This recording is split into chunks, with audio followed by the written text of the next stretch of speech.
USA और China एक war लड़ रहे हैं, एक ऐसी अनदेखी वॉर जिसमें ना तो फौजी हैं, ना टैंक्स और ना मिसाइल्स। ये वॉर लड़ी जा रही है गवर्नमेंट ऑफिसेज और कंपनी बोर्ड रूम्स में। ये वॉर है दुनिया की सबसे कीमती चीज को हासिल करने के लिए, जिसे कहते हैं माइक्रोचिप।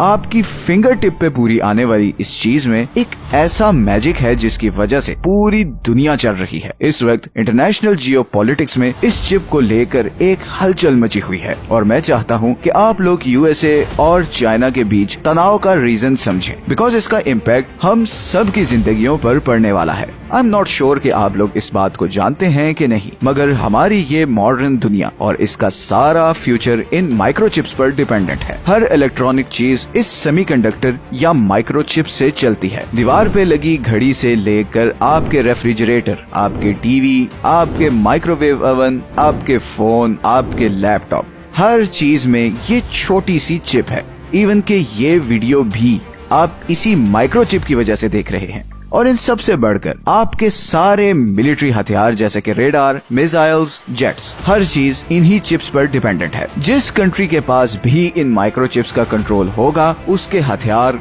और उसकी आर्मी दुनिया में सबसे पावरफुल और टेक्नोलॉजिकली एडवांस्ड होगी। लेकिन यूएसए और चाइना में ये इशू शुरू कब हुआ, इस इशू का असल कॉन्टेक्स्ट क्या है और माइक्रोचिप हासिल करने की इस रेस का अंजाम क्या होगा, आइए जानते हैं। सच ये है कि इस वीडियो में 1950s में अमेरिका में हर तरफ कंप्यूटर्स की हाइप थी। इतनी लंबी लंबी तारों वाले ये बड़े बड़े कंप्यूटर्स कॉम्प्लेक्स प्रॉब्लम सॉल्व कर रहे थे, मगर ये बहुत स्लो थे और साइज इतना बड़ा था कि एक कंप्यूटर के लिए एक पूरा कमरा चाहिए होता था। फिर 1959 में दो अमेरिकन इंजीनियर्स ने इन तारों के जाल वाले कंप्यूटर से जान छुड़ाने का फैसला किया। उस जमाने में ट्रांजिस्टर नया नया इन्वेंट हुआ था। ट्रांजिस्टर एक किस्म का ऑन एंड ऑफ स्विच है जिसके थ्रू आप इलेक्ट्रिसिटी का फ्लो कंट्रोल कर सकते हैं। इन दोनों साइंटिस्ट्स के जहन में एक आइडिया आया। इसी ट्रांजिस्टर के मैकेनिज्म को यूज करते हुए उन्होंने सिलिकॉन के मटेरियल पर ऐसे छोटे छोटे स्विचेस बनाए जिससे वो बगैर किसी वायर के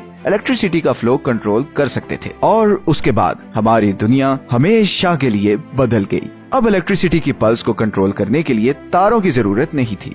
trillions of signals Chand seconds में एक से दूसरी जगह पहुंच रहे थे। इसी एक इन्वेंशन की वजह से हमारी दुनिया में टेक्नोलॉजिकल ट्रांसफॉर्मेशन शुरू हुई। ये कैलकुलेटर्स, छोटे साइज के कंप्यूटर्स, टीवी रिमोट, सब इस सिलिकॉन चिप की डिस्कवरी के बाद बनना शुरू हुए। 1960s में अमेरिका पूरी दुनिया में सबसे ज्यादा चिप्स बनाने वाला कंट्री बन चुका था। बड़े बड़े बिलियनियर्स माइक्रोचिप कंपनीज में पैसा इन्वेस्ट कर रहे थे। 1980s तक टेक्नोलॉजी इतनी एडवांस्ड हो चुकी थी कि सिर्फ एक चिप पर 3 लाख तक स्विचेस लगाए जा रहे थे और उसके नतीजे में हर इलेक्ट्रॉनिक चीज का साइज छोटा होता जा रहा था। पूरे कमरे में समाने वाला कंप्यूटर अब सिर्फ एक टेबल पर पूरा आ रहा था। बिल गेट्स, स्टीव जॉब्स इन्हीं चिप्स की वजह से दुनिया को बदल रहे थे। एक रेवोल्यूशन आ चुका था जिसने सिर्फ अमेरिका को ही नहीं बल्कि पूरी दुनिया को अपनी लपेट में ले लिया था। 7 समंदर पार जापान भी इस दौड़ में शामिल होने के लिए कूद पड़ा। जापानीज कंपनीज ने सस्ती कीमत पर हाई क्वालिटी माइक्रोचिप्स बनाकर अमेरिकन मार्केट में सप्लाई करना शुरू कर दी। अब जाहिर है अमेरिका ये कैसे बर्दाश्त कर सकता था, इसीलिए 1987 में अमेरिका ने जापानीज माइक्रोचिप्स पर 100% टैक्स लगा दिया, जिसकी वजह से जापानीज चिप इंडस्ट्री सिर्फ 6 महीनों में क्रैश कर गई। इसी दौरान एक और एशियन कंट्री इस सारी सिचुएशन को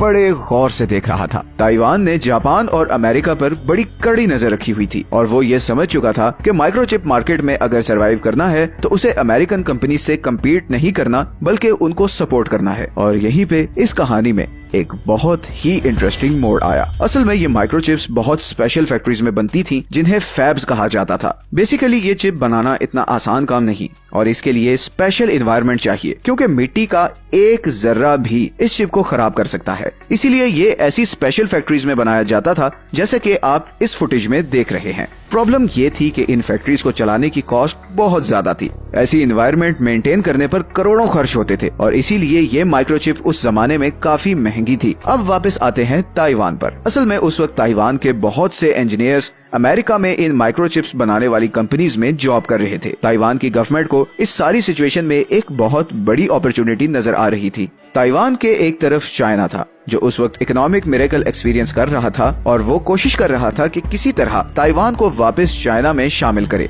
तो अगर ताइवान किसी तरह यूएस कंपनीज को लो कॉस्ट पे ये माइक्रोचिप बनाकर देता है तो नेचुरल है कि अमेरिका उसे चाइना के अगेंस्ट प्रोटेक्ट करेगा। ताइवान की गवर्नमेंट ने अमेरिका में बैठे हुए अपने इंजीनियर्स को बहुत हैवी इंसेंटिव्स देकर वापस ताइवान बुला लिया। इन इंजीनियर्स की टिकट तक का खर्चा ताइवान की गवर्नमेंट ने दिया और उन्हें कंप्लीट टैक्स छूट दी गई ताकि वो ताइवान में माइक्रोचिप बनाने वाली कंपनी सेटअप करें। इन्हीं इंजीनियर्स में से एक मॉरिस चेंग था। मॉरिस ने क्योंकि खुद अमेरिकन माइक्रोचिप्स बनाने वाली कंपनीज में काम किया था तो वो जानता था कि इन कंपनीज का प्रॉब्लम क्या है। इन फैक्ट्रीज को चलाने की कॉस्ट बहुत ज्यादा थी और वो चाह रहे थे कि किसी तरह ये ऑपरेशनल कॉस्ट कम की जा सके। मॉरिस ने इसी का हल निकालने के लिए ये आइडिया दिया कि चिप्स का डिजाइन, सॉफ्टवेयर और मार्केटिंग अमेरिका में होगी लेकिन उनकी मैन्युफैक्चरिंग ताइवान में होगी। इस तरह इन माइक्रोचिप्स की कॉस्ट को 50% तक कम किया जा सकेगा। इसी पर्पस को पूरा करने के लिए 1987 में Taiwan semiconductor manufacturing company TSMC के नाम से एक स्टेट ओन्ड कंपनी बनाई गई जिसका काम था कि इन चिप्स को अमेरिकन कंपनीज की डिमांड पर